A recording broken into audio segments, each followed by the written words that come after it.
So guys, yesterday there was this headline that terrorists stormed a parish church in Kaduna State, kidnapped the Reverend Father there, 10 other persons, and they killed 3. See how this headline captured the terrorists stormed a Catholic parish in Kaduna State, Nigeria yesterday, abducted a priest and 10 others, and murdered 3 innocent people. Just yesterday, day before yesterday, and today again, we woke up to this news. Breaking news, gunmen have abducted 9 worshippers of St. John's Catholic Church, Ojije, Otunkon district of Ado local government area, Benue State. Khan is sleeping. The Christian community is sleeping. And these terrorists are threatening Christianity in Nigeria. You can imagine. In the church. They did it in Kaduna just 2 days ago. Today, we woke up to this news again. They went to another Catholic church. Time is coming, people will no longer attend churches or church services. Now, see this headline says, gunmen attack Catholic church in Benue, abduct 9 worshippers. Sahara Reporters is reporting this. The Christian community need to stand up. People need to sit up. Nigerians must speak up as regards to insecurity. Now, after the massacre that happened recently in Kwara State that left close to 200 persons killed, these terrorists has written again to another community telling them that they are coming to preach Sharia. If you don't accept it, your life is at risk. See how this headline captured it. Boko Haram terrorists reportedly issued threat letter to another Kwara community after Wuru massacre. They said they are coming. Remember, one of the things that made them angry in Wuru is that the people rejected the Sharia preaching. Now, this headline again says, history about to repeat in Kwara as Fulani terrorists issued same deadly eviction warning to Donshigogo village. And then this headline is saying that the U.S. lawmaker has added his voice calling Tinubu to do something. You must end Christian genocide and rescue kidnapped priest Nathaniel Asuwayi. Others abducted. That's the one that happened in Kaduna State just like 2 days ago. Now, this person here wrote that Gumi is saying Kwara State should accept the Sharia law for peace to reign. Hey! Unbelievable. Islamization is real in Nigeria. Kwara State, accept Sharia for peace to reign. That is the message from Sheikh Gumi. So guys, I don't know what you make of this. What is the Christian community doing? Who is going to speak for the Christians? If not for Ezekiel Dachumo, the Reverend. I mean, there is no voice that is outspoken. It is only this man who speaks for the Christian community, especially for those of them in the middle belt. Now, these terrorists can just walk into the churches, kidnap people, and their end seed. Many of them were kidnapped recently in Kogi State. Whether they've returned or not, Nigerians cannot really see. A whole lot is happening. Anyway, guys, let me show you how some Nigerians have reacted to this latest news of kidnapping of Reverend Father and worshippers from churches. Now, this person said Nigeria must start asking for the right to own guns, AK-47s, and this is a life or death thing now. And this other person said, gunmen no send anybody. They are just taking advantage of bad leadership and insecurity we have. It's just crazy. Nothing is being done about it. And this other person here said, relax, Tinubu is fixing Nigeria, and mind you, all these things are happening while we are in a state of emergency on insecurity. The governor of Benue State is a priest who decided to run shoulders with the APC. He sold his soul to the devil, and his people's blood will continue to be used as sacrifice for him to remain in power. And this person here said, Nigerian Christians of all denominations gather together to set up a fund to raise Christian crusaders and missionaries who will defend you and find and kill Fulani Muslim terrorists. This person is saying that Christians have to come together to build like a security outfit that will protect Christians and, dislodge every Fulani or terrorist attacks against the church. Let me know what you think on this in the comment section. Please don't forget to subscribe to the channel and turn on the bell notification for more. Now take a look. From some of the sources within the military, whenever we try to, engage and take out these people, we have orders asking us to pull back and all of that. So is it a question of numbers or is it a question of intentionality in fighting this war on terror? I think the intention to come out full in support is not there, and I have this impression that the government is equally involved. That is why we're not getting results. But however, like I said, and I'm saying it again and I will say it, I think the United States needs to take full charge. Don't give them that benefit. Yes, okay, because nobody celebrates failure all over the world. I don't celebrate failure.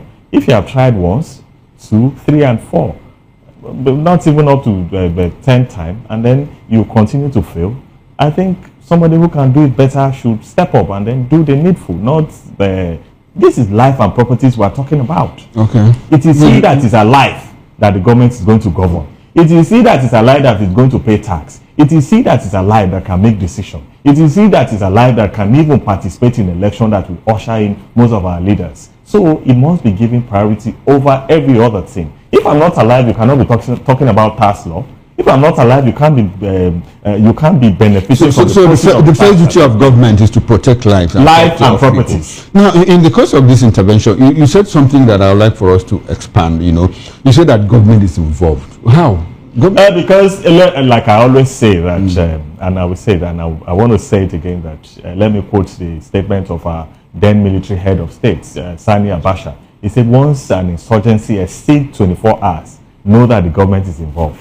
And we have seen severally that, I think a recent killing sometime last year, where one of the personnel came out and said that they were authorized to pull out. And then after pulling out, that was when about 2 or 1 hour thereabout, that was when the terrorists now came and then hit. So my point is very certain. You can see from the antecedent, you can see from all angles that the government have failed woefully in protecting life and properties. And that is why you see that some the people like General Hussein thereabout, they are saying that Nigerians should, what is it called, should start having access to is it weapon, bear arms and all those things. But however, I'm not in support of that, because even in the United States, that they are bearing arms, they cannot even manage that situation. How much of where a country that we have a tribal color and then much ethnic society. Yes, and then tribalism is there, religion is there. You like me, I don't like you. This and that, all those personal factors you need to look Okay, we'll come. All right. Thank you very much, Barrister Atam. We will come back to you in the course of this discussion, because we have more talking points that you raised to interrogate. Let's quickly run to Professor Emmanuel Odwe Usue, a professor of Old Testament Studies, Benue State University, Makurdi, Nigeria, who joined us virtually. Good morning to you, Professor, and thanks for joining us on VOP this morning. Thank you very much. Okay, beautiful. Good to have you, Prof. The connectivity is very clear, and I'm happy we can hear you loud and clear. Now, let's beautiful. Let's get into it. Prof, you are in Benue State. I'd like for you to bring us, up to the minute. Give us an update. What is happening in Benue State? We hear that some communities in Benue were attacked recently. Is that correct? It's correct. In Kwande local government area of Benue State, and Kwande is neighboring with Cameroon, and there are several attacks in Kwande. It's not just one incident. There are a couple of incidences of the attack in Kwande local government.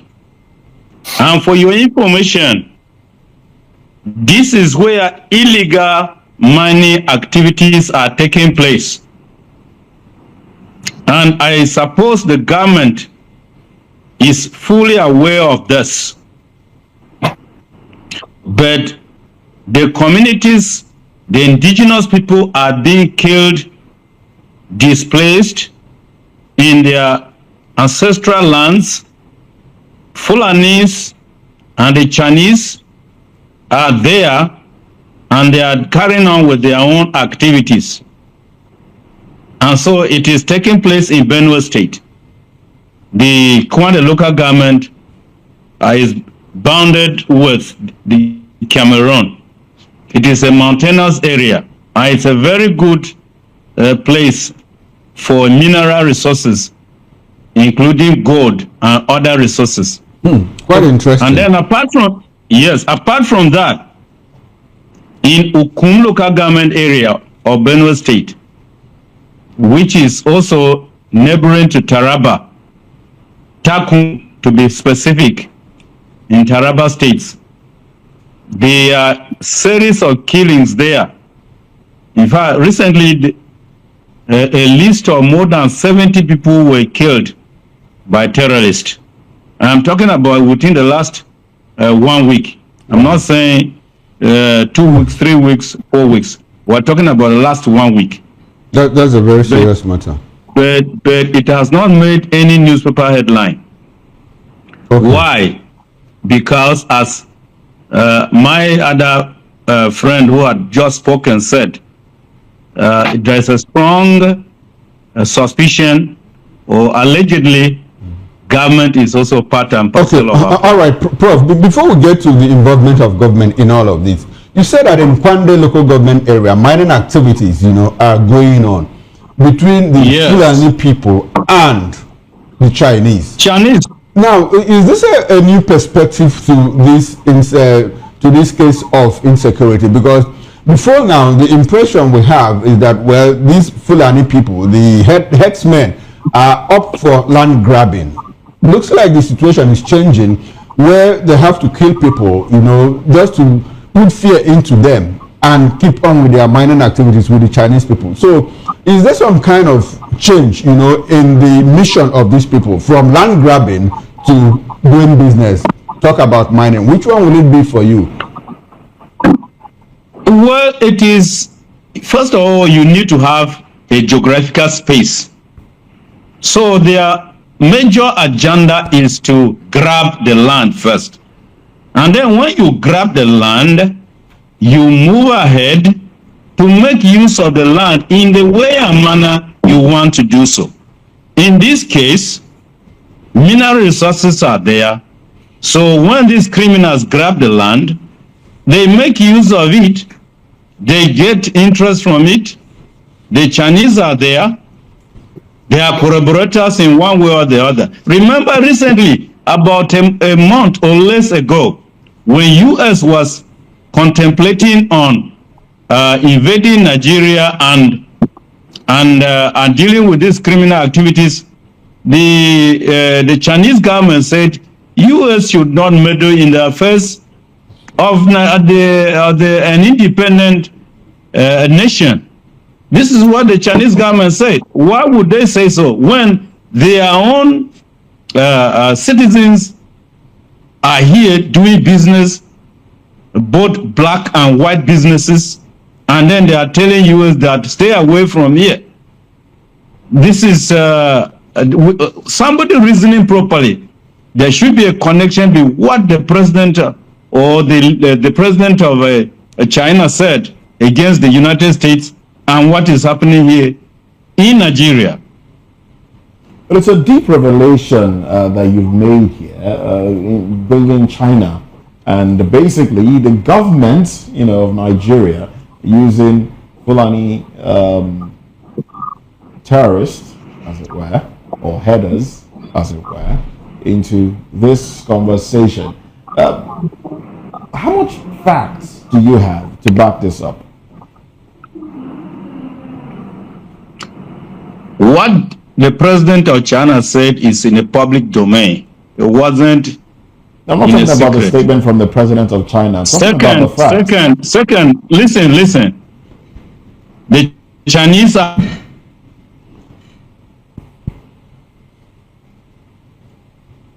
Oh well, Benue State seems to be one of the 9 states that do not have a good network. Yeah, the network. We've seen them. They are moving here. One of my sibling brother, the youngest one in our family, was hit by this company vehicle of the Chinese here in Benue State. The matter is still within the police. Is he alive? I know what I'm talking. Is he alive? He was run over by the vehicle. Yes, of this company that are extracting illegal minings in Benue State. And they happen to run away. Up till now, we are still trying to bring this company to justice. So what we are saying is not a matter of whether it exists or it doesn't. The company vehicle ran over a relative of yours. Yes, but one of the things that is very unfortunate is the denial of our government. And those who are supposed to speak on these issues, they are denying these issues. So that is one of the issues that worries some of us. Because if you really want to address a problem, you first of all acknowledge the existence of that problem. And then you begin to look at possible causes of the problem. And then you profile solutions. This is the way to go. But living in denial that the problem exists in the first place shows that the person is not prepared to address the problem. All right then, Prof. We'll come back to you shortly. Let me go to Dr. Dixon Osaje. No, just stay with us, please. Dr. Dixon Osaje, he's an international certified anti-terrorism specialist, global security analyst. He was with the Nigerian Army and also runs his own security outfit as the Breeze Protection. Now, Dr. Osagie, good morning to you. Welcome to the conversation. Thank you. Good morning. I understand you've been following the conversation, and talking about insecurity. I know we've had you here quite a number of times. We've talked about these things, but we know that in Benue State there is a local security outfit. I think they call them the Benue State Civil Protection Guards, and they're given Dane guns. That's what they've been given. Some of them actually have Dane guns. Others have machetes. And they are to protect residents against those with AK-47 rifles and the rest. Is this deliberate? Do you think it's deliberate by the government or some organization? Go ahead. I think that's a suicide mission. It's a suicide mission. For you to face deadly criminals with cutlasses and local weapons is a suicide mission, and I will not advise any of the people of Benue State to tread on the part of that suicide mission. That's it's a deliberate error and also a wrong approach in curtailing this crime. Like the last speaker already said, every problem starts with identification of that problem, then having identified the problem in the proper solution.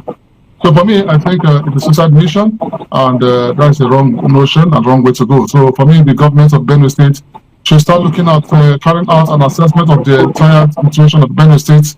Look at the crime-prone areas where this threat is coming from, like the mining site, and also ensure that they project reasonably security forces. And I'm very sure the Nigerian government is aware of what's happening there. And the reason why reasonable security forces have not been projected there is a surprising situation to me. We are ready to take out. Let's take them out. This joke has been taken so far, and that is why the President of the United States, President Donald Trump, tweeted and said Nigeria is a country of particular concern. A country of particular concern. If you want to go by the statement made by Professor Emmanuel Usie on the program there, where he talked about some terrorist group working with some nationals, some Chinese nationals, mining resources in that area, the areas where Kwande local government and some of the areas where you have these killings take place. And we also have American boots on the ground. And of course, we understand that the Americans that have come to Nigeria, the boots on the ground, cannot work without cooperation from Nigeria's security agencies. Do you think this will lead to a stop in the level of insecurity that we are seeing, or maybe a reduction in it?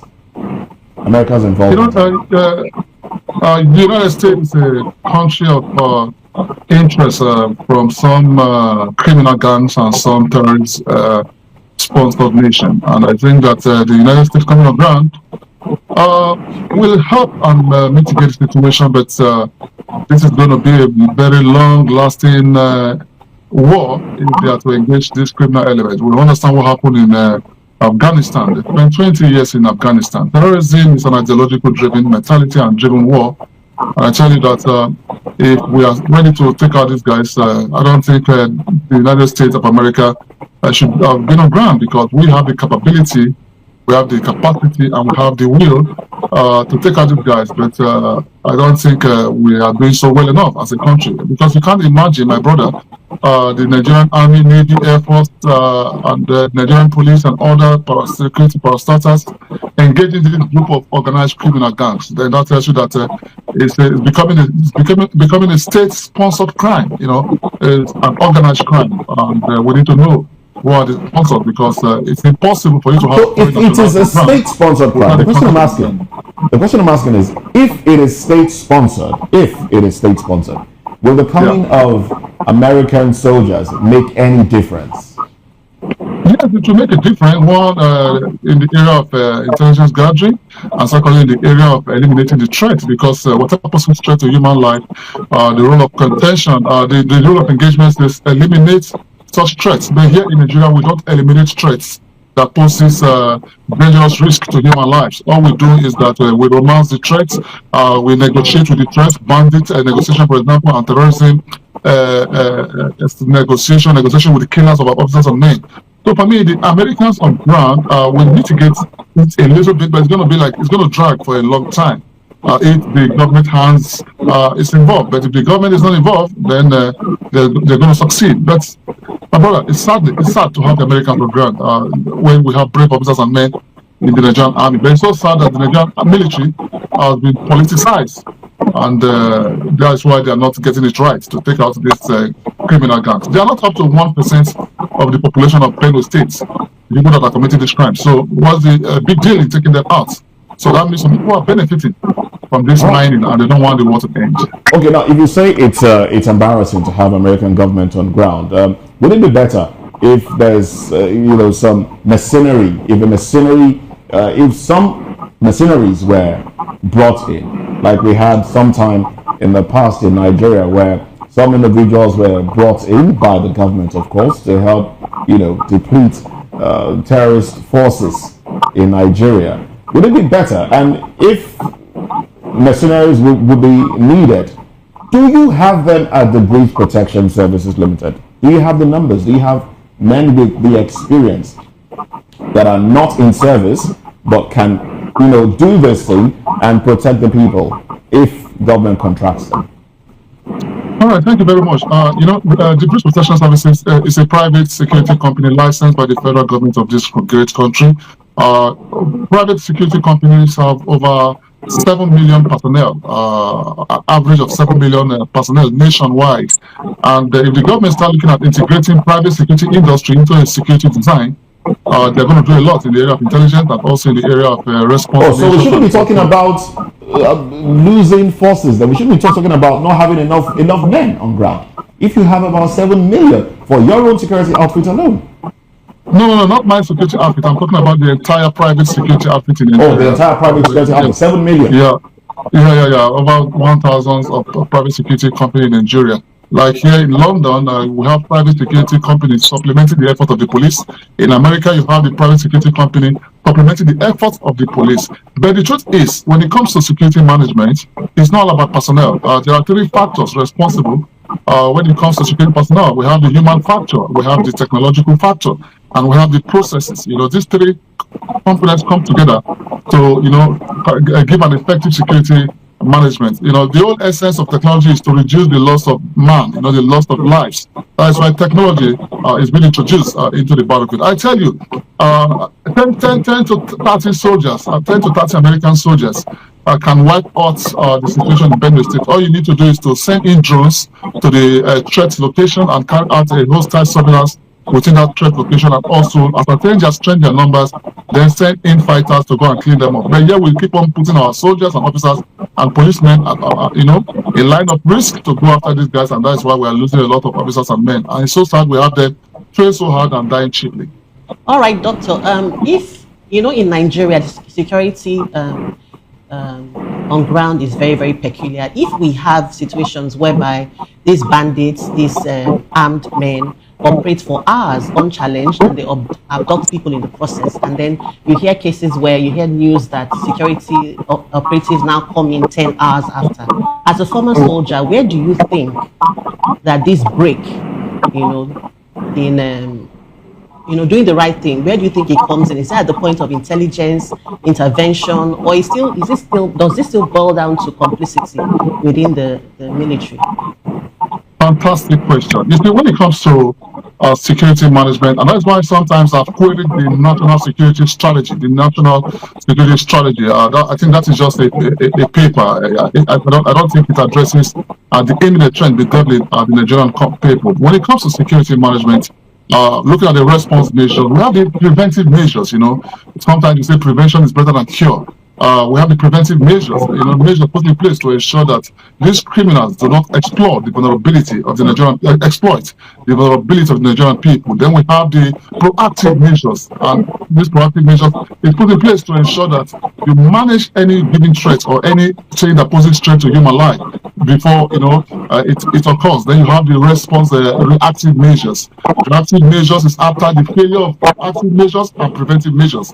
And yet these 3 measures fail. The preventive measures fail, the proactive measures fail, and reactive measures fail. That is why you have our officers and men responding after the commission of crime. Each time you respond after the commission of crime, security has been depleted. So for me, it's an absence of intelligence, because for these criminal guys to organize themselves and carry out a strike without the knowledge of the Nigerian police or the Nigerian military, and they successfully executed that strike, it's a failure of intelligence, and it's also a failure on the national security strategy in the area of red. All right, Dr. Osaje, let me stay with you. I'm happy that you talked about national security strategy. Do we actually have one in Nigeria? Are you aware if we have one? And what does it speak to?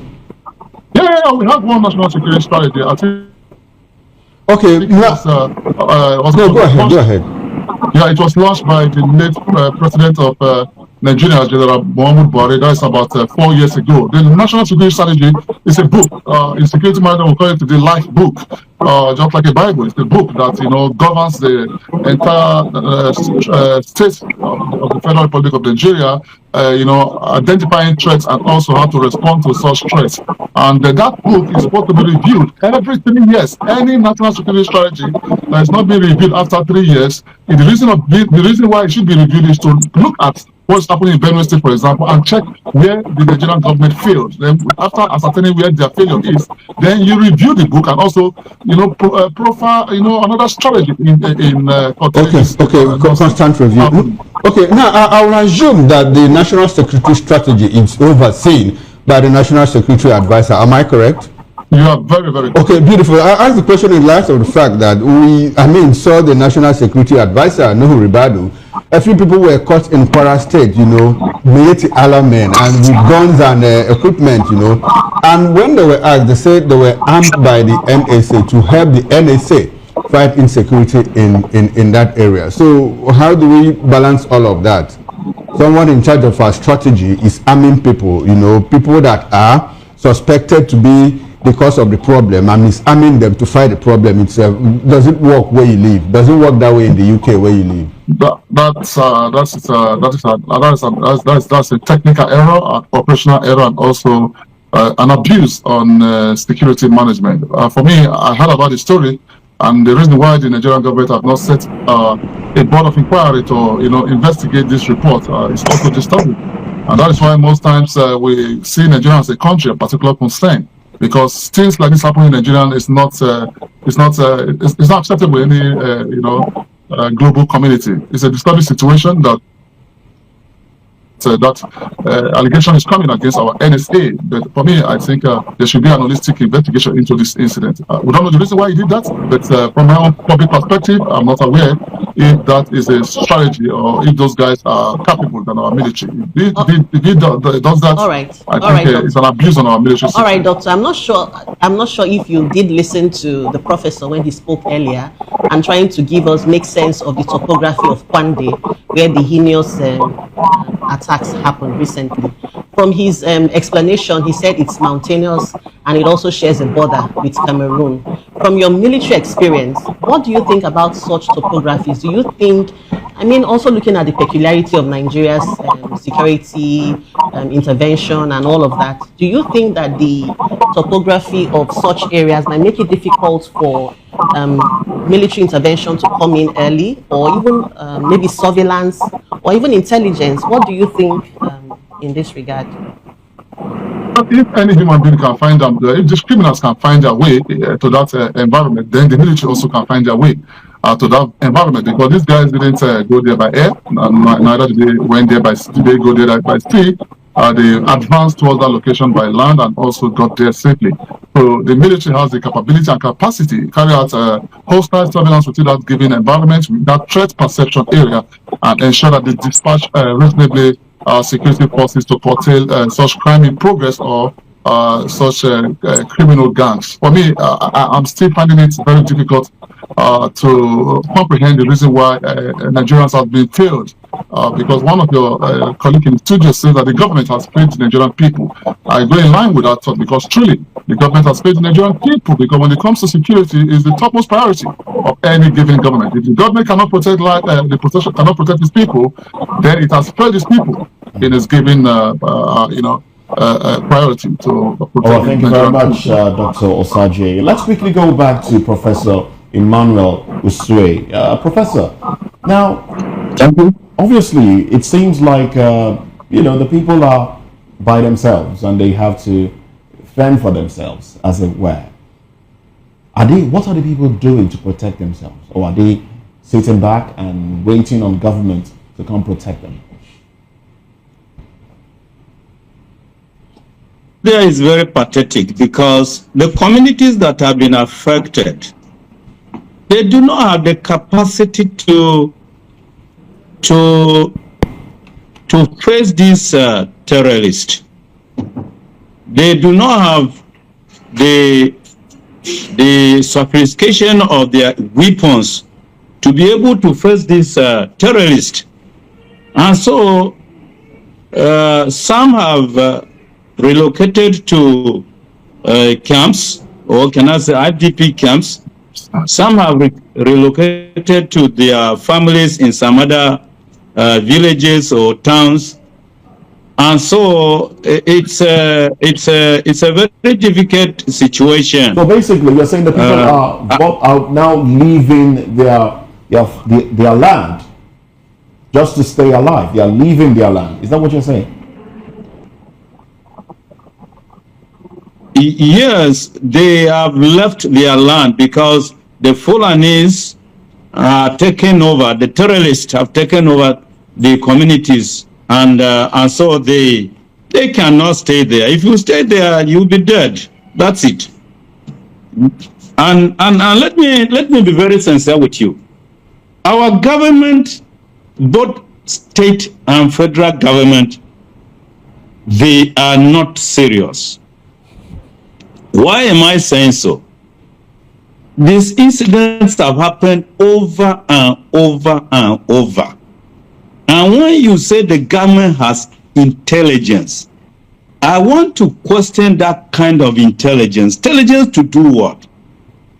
If you look at the West, when an issue happens, analyses are made, intelligence information is gathered in order to address so that a similar situation won't happen again.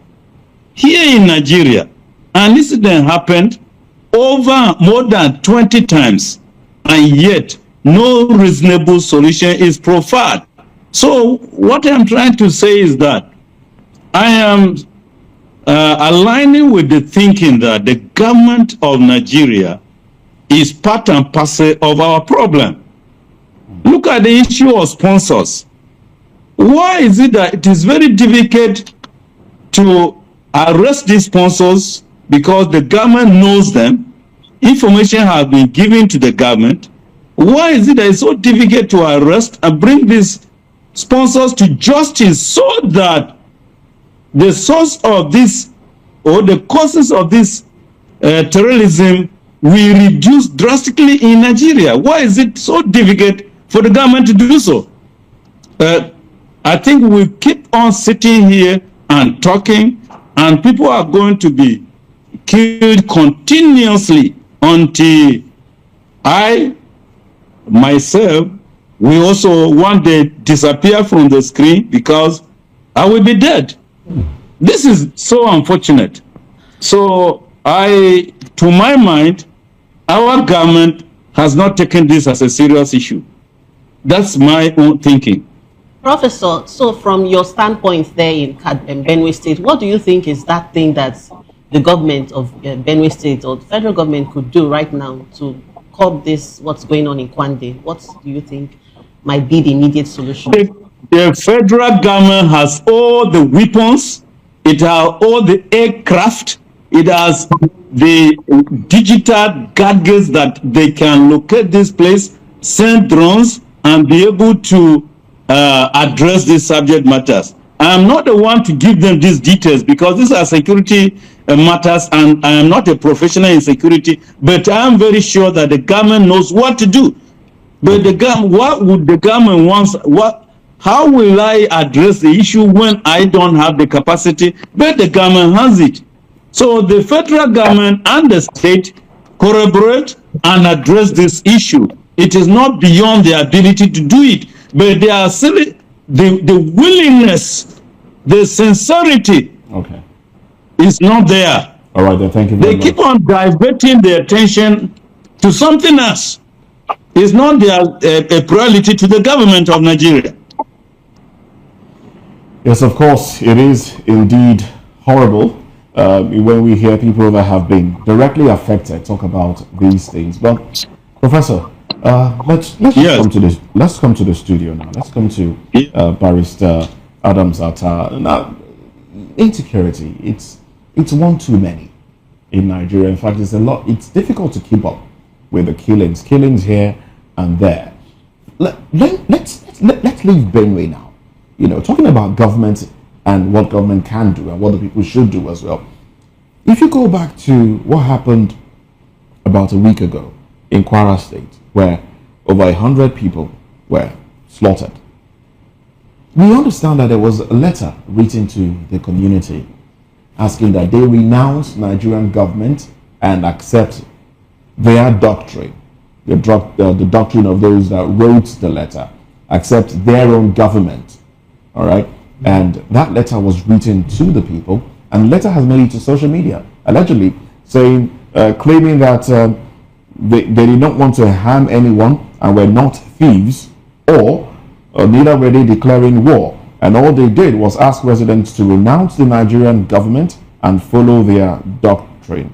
That's and we hear that from that letter had some alleged signatories to be Mohammed Bello Turji Kachala, and also Bakura Doro, or his own faction of Boko Haram, and all of that. How does this make you feel? Letter written to a community in Nigeria asking that leave your government and follow us, and if you don't, they come and kill them. And government basically, other than deploy. Other than a statement from the president saying he was deploying some tactical squad there, we haven't heard anything come from there. You know that this government is a government of social media crusade. You see them, they come out on the social media space and then they talk. In reality, there is nothing. They're not doing anything.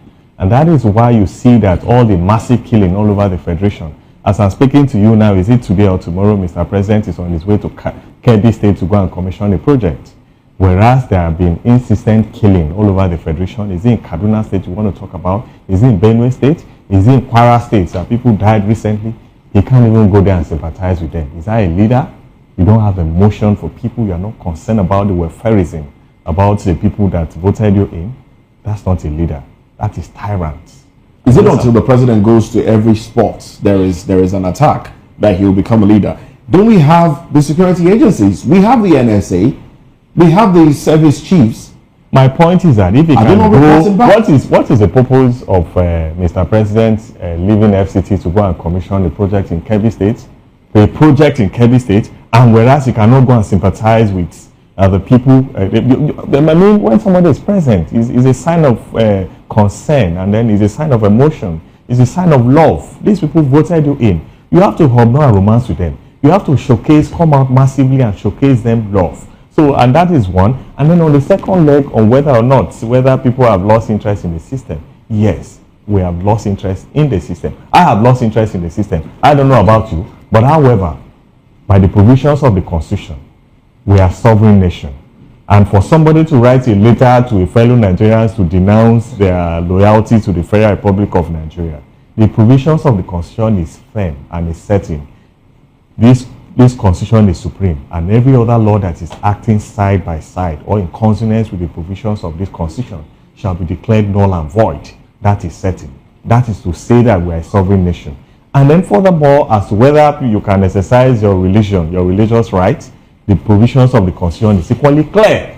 You can't force your own religion on another person. So that letter that was written to those people, as far as I'm concerned, that letter is just it's null and void. It has no legal effect. Yes. And the government on their own part, they are just not concerned, like I said. They are not disturbed, they are not perturbed. And that is why you see that those people are taking advantage of the system. This is the same Boko Haram the government said they have eliminated a long time ago. Another set of Boko Haram continue to spark up. We have not seen any conviction for once. Is that what you describe as a government? You harbor these people, you arrest them, you harbor them, you rebrand them, and then these people, they continue to recycle and then come back to the system. Barrister Atta, we see this group splinter, from Boko Haram to Lakurawa to Mahmuda, so many of them that I don't even know their names and all of that. And the government is still finding it difficult, to cut off the source, the funding, because, a lot of people believe that this war has been internationalized to the extent that it was the UAE that gave us a list of people, sponsors of terrorism. Yet we have a government that today tells us they will release the list next week. The next week they'll tell us that they are working on the list. The other week they say, oh, we'll soon start prosecuting and all of that. So do you think that the president asking, the deployment of a cantonment or a brigade to terror zone is going to solve the problem? Because, okay, let's say you move a cantonment to Kwara State and something happens, you move another one to Borno State, and something happens, you take another one to Kaduna State. Is that how we are going to travel in this journey? Let me say that this is the same government that came out, is it last year or last 2 years? Remember that names of some people were published. Are you aware of that fact? And up to date, we have not secured any conviction. Nobody is used. All right, as a deterrent. In 30 seconds, give us your concluding thoughts on this conversation. My stand is firm. Let the government wake up. I've always been saying that we pay tax to government. That is the purpose of the social. That's the purpose of the social contract theory. You pay tax, and then in reciprocal, the government protects you. Let the government wake up and do the needful. Otherwise, these people will continue to take advantage. And let me say this finally: if the government fail or consistently fail when we need their service, people are going to come out massively to protect themselves. All right, thank you very much, Barrister Adam Zata. Dr. Dixon Osagie, please, your concluding thoughts, please, in 1 minute. I think it's an absence of political will, and also it's so sad we're seeing these guys, they are done with the Northeast, they went to the Northwest, they are also messing up the Northwest, now they are in the Middle Belt. The Middle Belt consists of 7 states, the Kogi, Nasarawa, and also 1 or 2 other states that made up the Middle Belt. So I think there's a plan to take over Nigeria, which is an external aggression, and this external aggression is regrettable. So finally, I would advise the Nigerian government to set up military commandos in every state of every state of the country, and also give them attack helicopters. And the police must also be well equipped for solely taking care of our people, because they are solely responsible for internal security. So give standby commandos, helicopters, and also equip the Nigerian police to ensure that they go after these guys, bedeviling our country, and ensure that they bring us back to a state of peace. And it's so sad that the Nigerian government knows what to do, but they are not doing it at their own. It's sad indeed. Sad indeed. Well, thank you very much, Dr. Dixon Osagie, International Certified Anti-Terrorism Specialist, Global Security Analyst, veteran of Nigerian Army, CEO, the Breeze Protection Service Limited. Thank you for your time. Professor Emmanuel Usue, let's have your concluding thoughts in one minute. Suggestion made by this, my friend, the government of Nigeria should stop denying the genocide, stop denying the atrocities. Let's the government acknowledge that it exists. Second, sponsors should be brought to justice. The government has a list of sponsors. The government of Nigeria cannot tell us that they don't know those who are sponsoring this.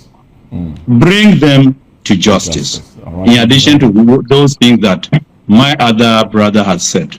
Thank you very much, Professor Emmanuel Odue Usue, Professor of Old Testament Studies, Benue State University, Makurdi, Nigeria. Thank you for your time. Thank you. On the program. And big thanks to Mr. Adams Atta Esquire, legal practitioner. Thank you for your time on the program. I do expect that you will stay with us into newspaper review. It's a horrible thing happening in parts of Nigeria, with Nigerians killed daily. I mean, the professor talked about 70 people killed last week, somewhere in Benue as well. And it's horrible to think about. Not all the killings make it to the papers. And one can only hope that someday the government will realize that it is its duty to protect Nigerians. And then they will indeed protect Nigerians. That's my hope. That's my prayer. On behalf of my colleagues, Chukwuba Okoro, So guys, let's quickly take a look at how some Nigerians have reacted to Raimo telling the Tinubu's government to save Christians. This person say, as Ndibo, we should always remember that Yorubas, Hausas, Kwara State, Benue, Plateau, and all the Christian tribes community in Nigeria joined the Islamic Fulani army in their 1967-1970 genocide on the innocent Igbo Biafran. Today, the Islamic Fulanis are returning their favor to them. What a payback package.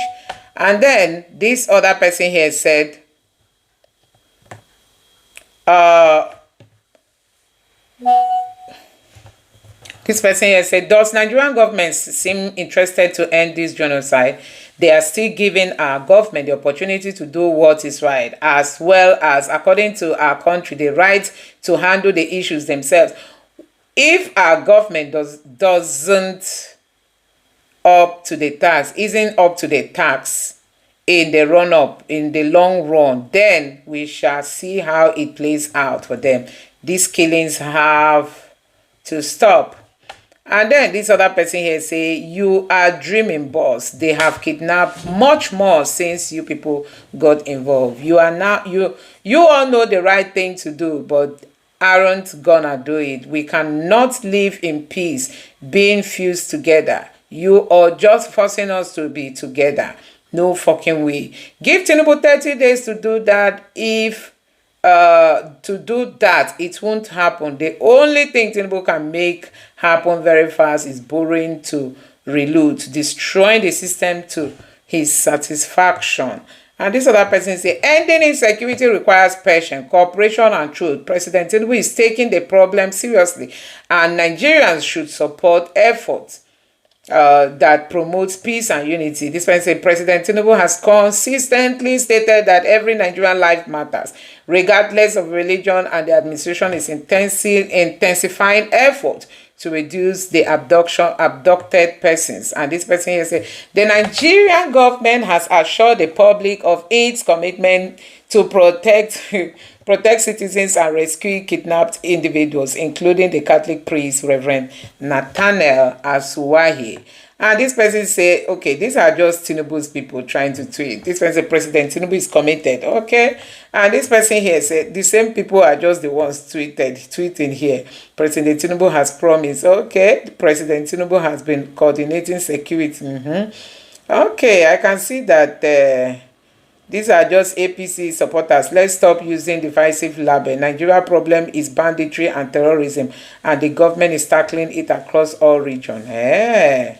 This is what APC in Osun State, Nigeria, former governor Ayatola, who claimed to be a cousin of President Tinubu, is using the president's name to disrupt good governance or forcing people whose tenure have expired to run the local government. President is silent about it.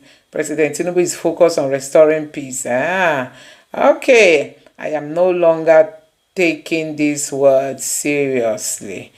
And then this person here say they never told Israel to rescue its hostages. Rather, they went in deal. So this person is saying that Nigeria should go into a deal with the terrorists. Anyway, guys, I don't know what you make of this. Let me know your thoughts in the comment section below. Thank you.